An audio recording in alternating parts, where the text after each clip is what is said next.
ভাইয়া একটা অসহায় মানুষের জন্য আমরা সাহায্য উঠাইতাছি, তুমি কি কিছু সাহায্য করবা? হ্যাঁ আছে তোমার কাছে? জি ভাইয়া। কিছু সাহায্য করো না ভাইয়া, একটা অসহায় মানুষের জন্য টাকা তুলতেছি। দেখো কত দিলা ভাইয়া? 100 টাকা। 100 টাকা দিলা? জি এটা কি অসহায় মানুষটা সাহায্য করছো? জি। তুমি কত পেয়েছো আজকে? 130 টাকা। মধ্যে আইতে আইতে 130 টাকা বেচছি। মানে তোমার কাছে মোট 130 টাকা আছে, জি। সেখান থেকে 100 টাকা দিয়ে দিছো? জি বাহ বাহ, ঠিক আছে ভাইয়া, তোমার ধন্যবাদ। আসি তাহলে। আচ্ছা। যেটা দেখলেন যে ওই ছেলেটা আমার 100 টাকা দিয়ে দিছে অসহায় মানুষের সাহায্য করার জন্য। তো আজকে ওর জন্য একটা সারপ্রাইজ থাকবে, চলেন আসেন। তোমার দেশের বাড়ি কোথায়? বলা। ভোলা? জি। তো তুমি যে ভাইয়ারে যে 100 টাকা দিলা, তোমার লস হয়ে গেল কেন? না ভাইয়া, আপনার তো একদিনই দিছি, আপনার কি প্রত্যেক দিন দিব ভাইয়া? মানে মোট 130 টাকা তুমি সারাদিনে বিক্রি করছো, জি সেখান থেকে আমারে তুমি 100 টাকা দিয়ে দিছো। জি। দর্শক চিন্তা করছেন, তোমার বয়স কত?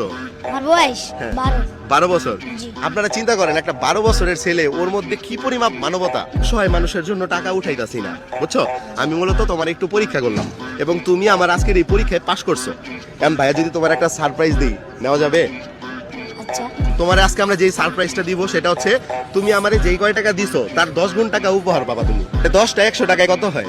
10টা 100 টাকা 1000 টাকা। 1000 টাকা হয়। তুমি শিওর? জি তো আজকে তুমি সারপ্রাইজ পাবা 1000 টাকায়। নাও ধরো। তুমি কি খুশি আছো? জি। আচ্ছা, কি যেন নাম বলছো? মোহাম্মদ সাইফুল ইসলাম। মোহাম্মদ সাইফুল ইসলাম। তুমি খুশি যদি থাকো তাহলে তুমি একটা হাসি দিবা, আর হাসিটা যদি সুন্দর হয় আরো 100 পাবা। ঠিক আছে, রাজি? আচ্ছা আসো।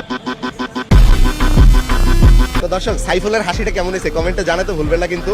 আর আপনারা কে কোন জেলা থেকে আমাদের ভিডিও দেখতেছেন সেটাও জানাবেন। এনো, হাসির জন্য পাইলে আরো 100 টাকা। এই 10 টাকা আবার রেখে কি করবো? এটাও তুমি নিয়ে নাও, সব তোমার। তাহলে ভাইয়া ভালো থাকো।